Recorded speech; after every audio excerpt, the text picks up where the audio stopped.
Hello, and welcome back to my kitchen. I'm Cassandra, and this is Cassie's Kitchen Creations. I hope everyone had a wonderful week and you're looking forward to an even better weekend. I know you can guess what I'm about to do and what I will be doing this weekend: baking. Bakers are going to bake. Okay? So, tonight's bake is going to be banana bread with a couple of twists to it, a couple of additions. I'm going to go ahead and get started. I didn't pre-measure anything because this is pretty quick. So we'll do it as we go. The first thing I'm going to do is mix my dry ingredients. It requires 1.5 cups of flour, and this is all-purpose flour. I use white lily. So I'm going to measure out 1.5 cup, and then I'm going to transfer this to my stainless steel bowl. Sounds like we're ringing a bell here.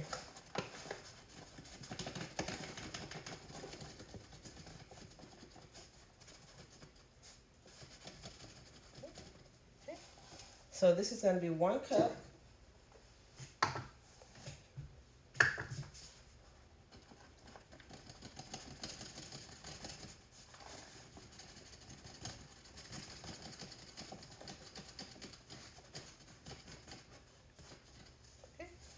Then we're going to add 1/2 cup.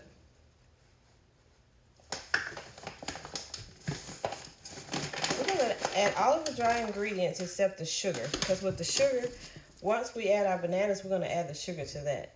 So the next dry ingredient that I'm going to add is going to be the baking powder. So I'm going to need 1 teaspoon of baking powder, 1 teaspoon of baking soda. Okay.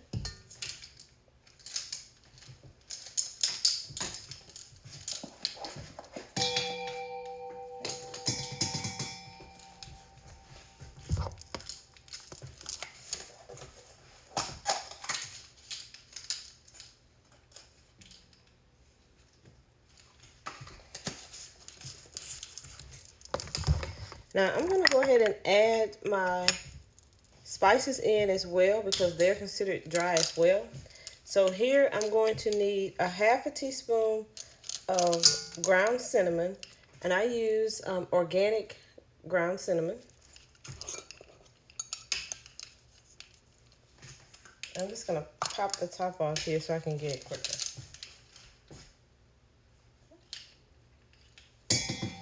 So that's 1/2 teaspoon of ground cinnamon. Now, I also add ground nutmeg to mine, and I'm going to add not ground nutmeg, ground ginger as well as nutmeg. So I'm going to add about 1/4 teaspoon of ground ginger, which is also organic.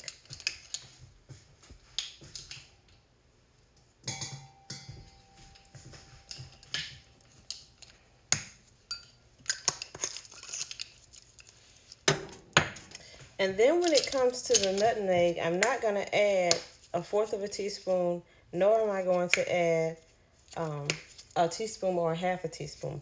Now, with nutmeg can be very overbearing when it comes to spices. So I'm going to just simply add a couple of sprinkles. And let me put it on a pause right quick until I open this. Hold on. Okay, I got it open, guys. This is the new snap tight lid, but the one that's on there is even tighter than the snap tight. I know they do it to keep everything from spilling, but sometimes they can go a little bit overboard. All right, so I'm just gonna add like a sprinkle, not a lot, about a dash of the nutmeg to my dry ingredients, and then I'm going to mix the ingredients. Now with the dry ingredients, you can sift them all together, you can whisk them together, or you can take a fork and you can just mix them up very well, just so you get a consistency. Just make sure everything's mixed well together, you don't have any clumps in your flour. Okay. Some people don't mix theirs, they just transfer everything one by one. It's a personal preference. As I said in a previous video, you learn by watching. So whatever you grew up observing your parents and grandparents do, that's what you're accustomed to, and likewise. Okay. So I've gotten everything mixed. So now we'll be on with our bake. So the first thing I'm going to do is I'm going to add the bananas. Now, these bananas are a little overripe, which is fine. That's what you want. And I just have them sitting out. I'm going to add the bananas, and I have 4. You need 3 to 4 bananas is fine. But if you really like bananas, you can measure them out based on your like. Okay? Because when we cook based on, our taste or our family's taste. So you can add more if you like. But if you add more, because the bananas is just like milk or sour cream, you're going to have to make sure that you adjust the quantity of your sugar and your flour to the mix. Okay, so I'm just going to throw these banana peels away.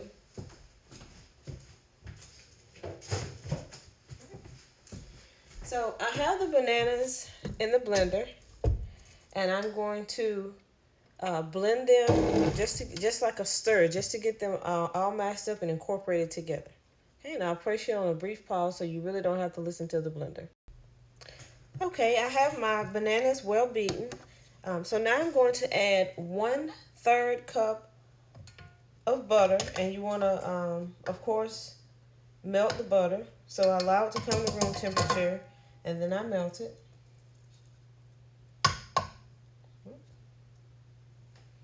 Right? And I'm going to mix this, just stir it in.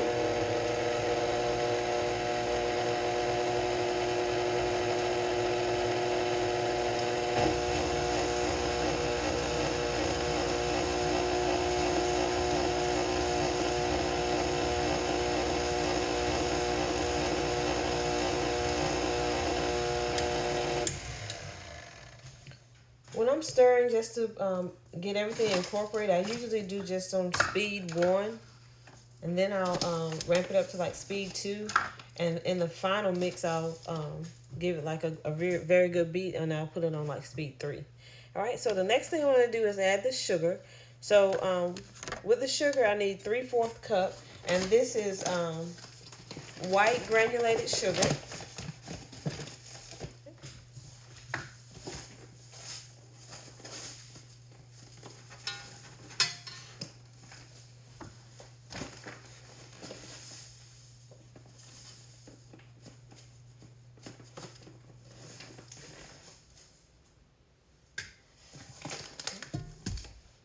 So I'm going to add 3/4 cup of sugar. And this is to the bananas and the melted butter. And I'm going to put this on speed 1 and just blend it, stir it, just to get a mix on it. And once it's mixed well, I'm going to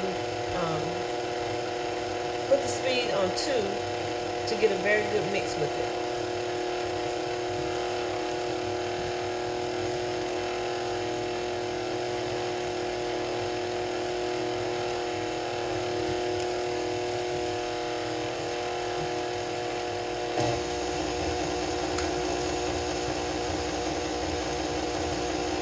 On a brief pause.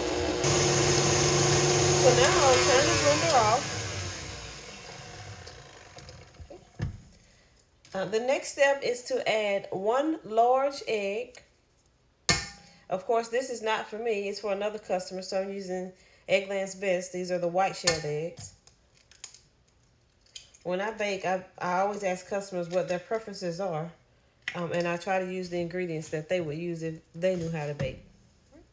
So now I'm going to just incorporate the egg. Again, once the yolk is broke on the egg, that's really what you want. And then you just make sure that it mixes in very well with the other ingredients. The next thing that I'm going to add while this is mixing is going to be my vanilla flavor. Again, I use Watkins. This is baking vanilla. It's pure vanilla. And it requires 1 teaspoon of vanilla flavor.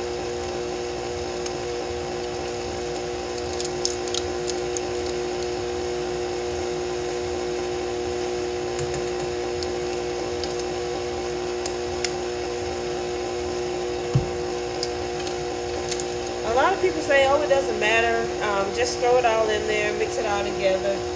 Again, it's a personal preference. I'm used to recipes. I'm used to not using recipes. depending on what I'm baking or what I'm cooking.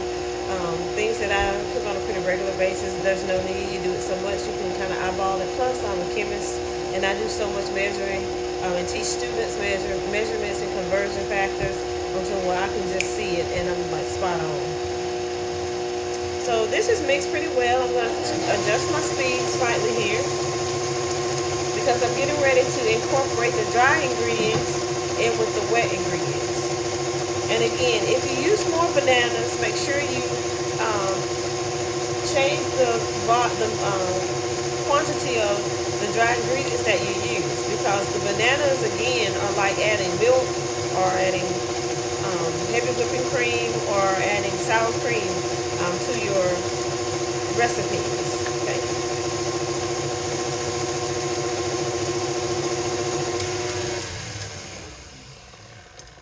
So this is mixed very well.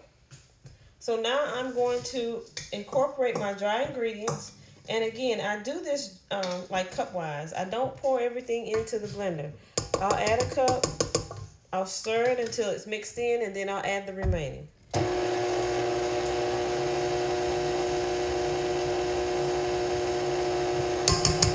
And I just tap my sides of the bowl down.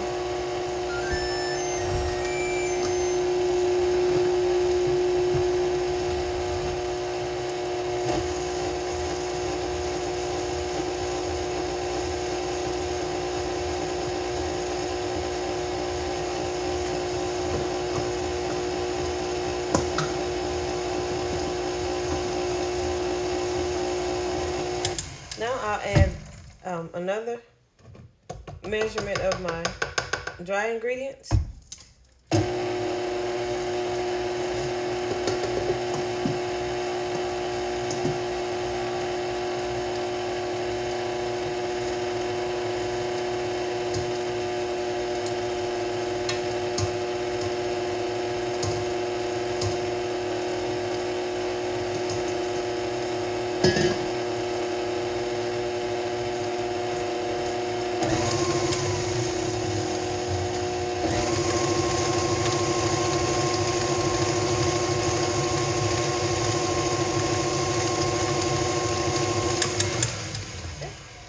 So now I'll add the last of my dry ingredients. I'll turn it on stir just so it can get incorporated and the flour doesn't go everywhere and I end up with a flour bath. And once it seems to be incorporated, I will just ramp up the speed. Now, the first thing that I added different to my bread is that I added ginger, okay? I'm a big fan of herbs. I use all of them. I incorporate them in every dish that I can. The next thing that I'm going to do different from most is that I'm going to add raisins. And I'm using the Sun-Maid California Golden Raisins.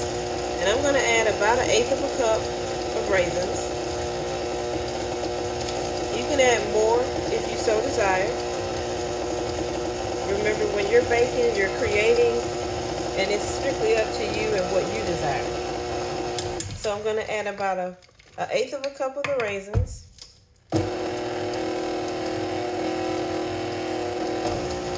I don't want it to be overkill. And the next thing I'm going to do is, I usually add walnuts to mine, but I have some sliced almonds. And I'm going to add about 1/8 of a cup of the sliced almonds. Just you know when they're, well, actually I'll do about 1/4 of a cup of the sliced almonds. As you know, when you slice them, they're pretty thin. Okay. So now I'm going to add the almonds. I'm going to allow them to be incorporated into the batter.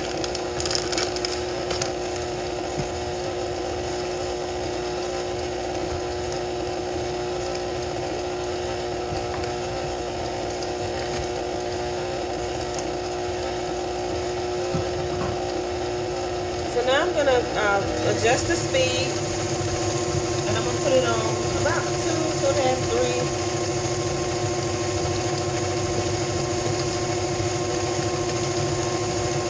What I want to do here is just make sure that I'm getting a really, really good mix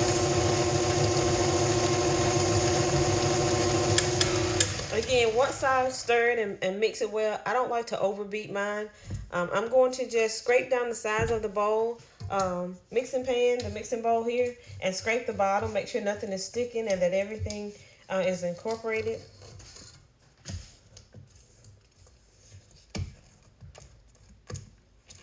Everything seems to have mixed very well.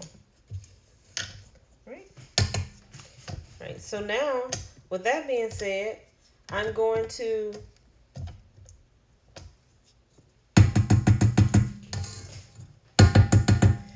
give it one last mix, and then I'm going to transfer it to the baking pan. So I'm going to be using just a regular loaf pan, and this one is Rachel Ray, and I'm going to spray it with my pan perfect release with flour, and I coat my pans very well. As I said on previous, and I like to do it over the sink because I don't really want the oil or the spray to end up on the floor or the counters. I usually just do it over the sink because I can easily clean it and wash it up.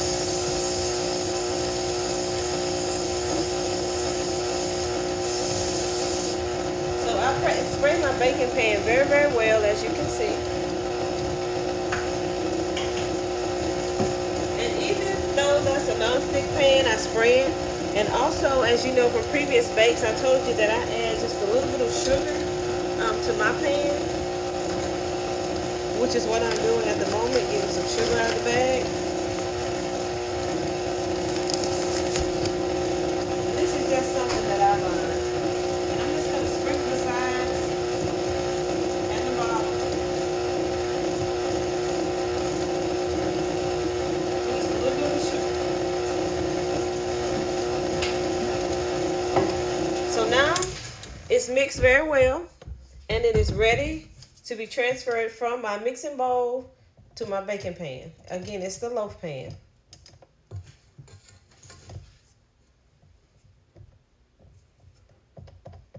If you don't have a loaf pan, you can do the bundt. You can do 8.5 inch. You can add more ingredients. You can do the 9 inch.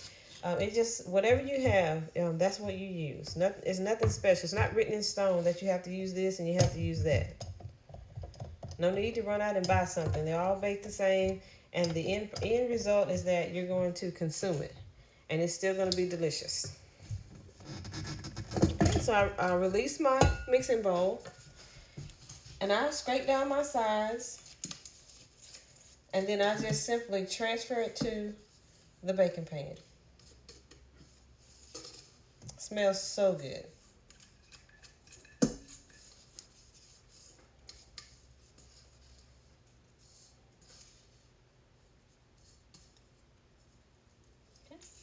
So now that I have everything released from the mixing bowl into the baking pan, I just simply take my spatula and I just mix it really good, kind of go back and forth to make sure it takes the shape of the pan. Okay. So now I'm going to tap it on the counter for about 10 minutes. No, I'm just joking. I'm going to do it 10 times to make sure that all of the air pockets and air bubbles are mixed or like released from it so that it actually cooks consistently.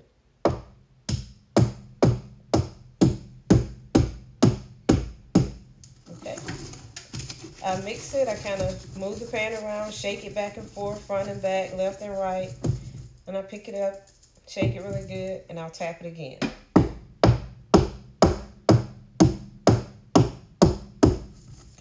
Never hardly get too many air bubbles here. All right, so now I'm ready to put it in the oven. I've already preset my oven to 325 degrees Fahrenheit. I'm going to place it in for about 50 to 60 minutes. I'll check it. You place a toothpick in. When the toothpick comes out clean, then of course you know your bread is ready. Okay, so I'll transfer it to the oven.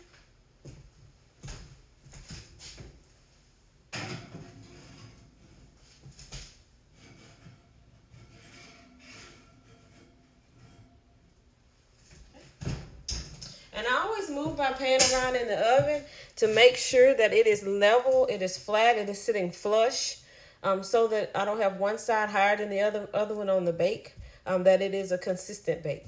All right. So at this time, I'll place you on a brief pause because I'm sure you do not want to help me wash these dishes. Okay. So I'm going to clean up all the things I use to bake, clean down my counter, and wait on the banana bread to bake, and then I'll be back with you as soon as I'm ready to pull it out of the oven. Okay, everyone, we're about halfway through the bake, and I thought I'd bring it over to the oven and kind of show you what it looks like. It's rising very well.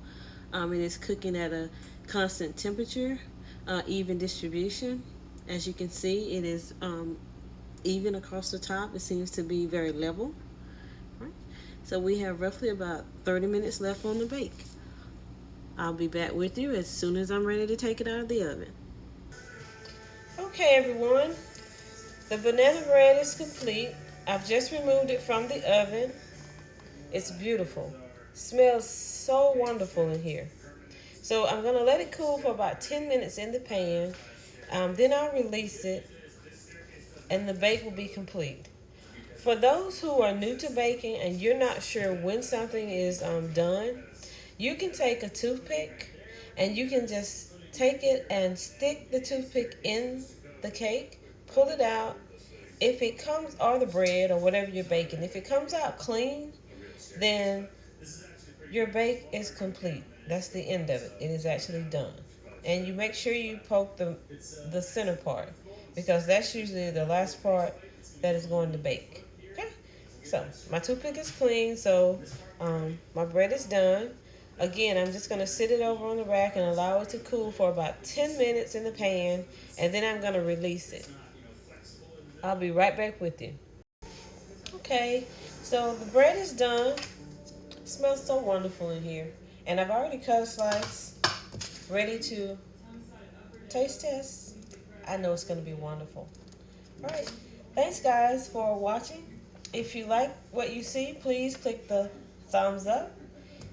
Also, click the notification bell and click all so that whenever I upload a new video, you'll be the first ones in on it. And also click subscribe so you can subscribe to my channel. Have a wonderful weekend, everyone, and I'll see you on the next bake.